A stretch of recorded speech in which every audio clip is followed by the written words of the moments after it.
안녕하십니까. 달려라 우피라의 필목입니다. 오늘의 오업은요, 이사야 39장 8절의 말씀입니다. 히스기야가 이사야에게 이르되 당신이 이른바 여호와의 말씀이 좋소이다 하고, 또 이르되 내 생전에는 평안과 견고함이 있으리로다 하니라. 아멘. 오늘 말씀의 전장인 이사야 38장에서는 이 히스기야가 병이 걸렸는데 하나님께서 그 생명을 15년 연장시켜 주신다라는 약속으로 병을 낫게 해 주셨습니다. 그리고 그 이후에 일어난 일이 오늘 이사야 39장 말씀입니다. 자, 병이 낫게 됐다라는 소식을 듣고 한 나라에서 이 남유다로 사절단을 보내게 됩니다. 자, 그것이 1절 말씀인데요. 그때의 발라단의 아들 바벨론 왕 무로닥 발라단이 히스기야가 병들었다 나았다 함을 듣고 히스기야에게 글과 예물을 보낸지라. 바로 이 바벨론에서 남유다로 사절단을 보내게 됩니다. 여전히 이 시대에도 아수르가 큰 제국으로 자리하고 있습니다. 그런데 잠깐의 그 틈이 있었고 그 혼란을 아수르의 모습을 보고 바벨론이 도시국가로 독립을 하게 됩니다. 자, 그러면 이 바벨론이 이제 작은 그 도시국가로 독립을 했는데 왜 남유다에 보냈냐면, 지금 아수르가 제국으로 건재해 있지 않습니까? 이 아수르를 타도하기 위해서는 외교적인 관계 때문에 남유다로 사절단을 보내게 됩니다. 자, 그때의 이 히스기야 왕이 보인 모습이 2절 말씀인데요. 히스기야가 사자들로 말미암아 기뻐하여 그들에게 보물 창고 곧 은금과 향료와 보배로운 기름과 모든 무기고에 있는 것을 다 보여주었으니 히스기야가 궁중의 소유와 전 국내의 소유를 보이지 아니한 것이 없는지라. 그 무기고까지도 상황이 어떤지를 다 보여줬다는 겁니다. 자, 이것은 무엇이냐면 히스기야가 우리나라랑 손 잡을 만한 국력이 있는 나라다라는 것을 과시한 것입니다. 자, 이 과시함을 보고, 이 교만함을 보고 하나님께서 이사야 선지자를 통해서 히스기야에게 말씀하십니다. 자, 그것이 6, 7절 말씀인데요.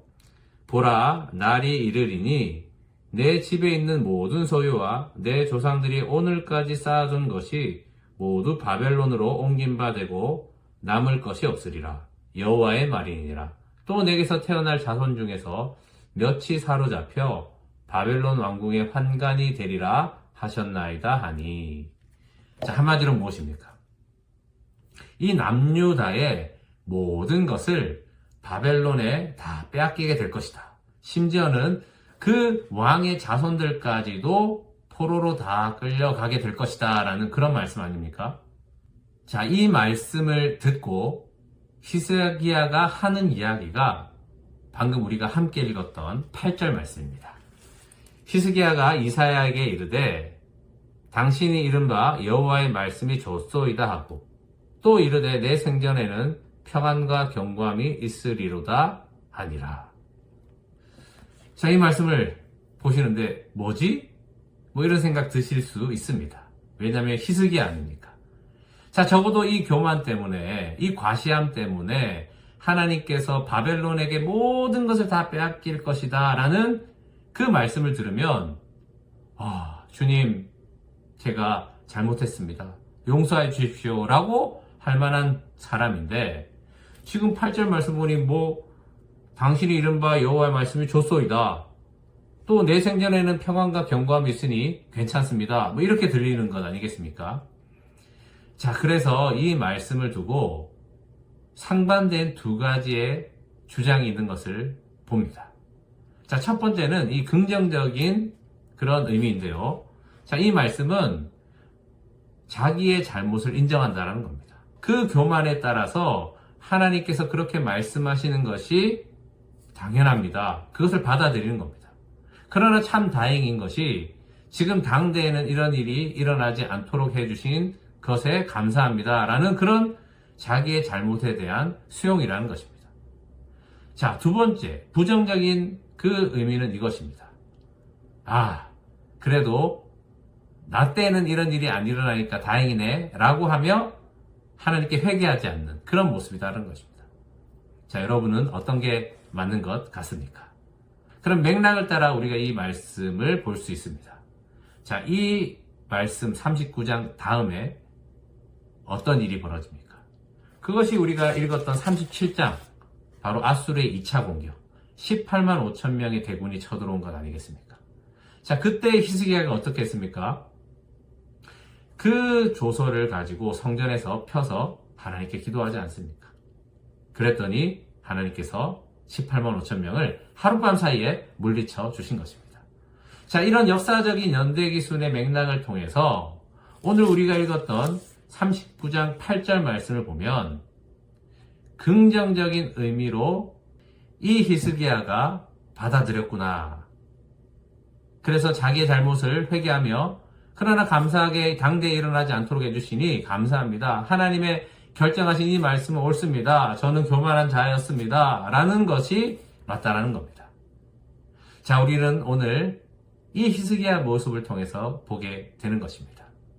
이 히스기야도요, 이렇게 놀라운 병고침을 받게 되고 생명이 연장되는 일을 경험하게 됐지만, 그러나 이런 또 사절단에 의해서 이렇게 과시하고 교만하고 하나님께 영광을 돌리지 못하는 그런 육신의 반응으로 살아갈 수 있는 그 모습이 우리의 모습이 될 수 있다는 것입니다.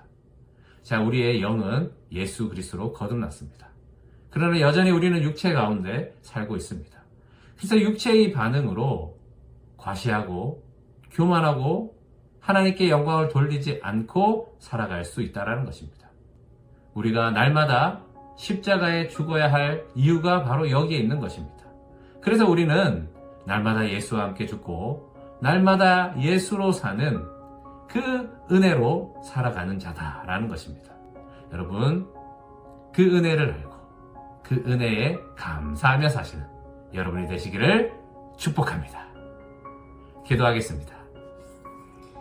하나님 아버지, 우리는 늘 이렇게 육신의 반응으로 살아가게 되는 그런 위험 가운데 있는 자들입니다. 그러기에 교만할 수 없습니다. 십자가의 복음으로 날마다 죽어야 할 이유가 여기에 있는 것입니다.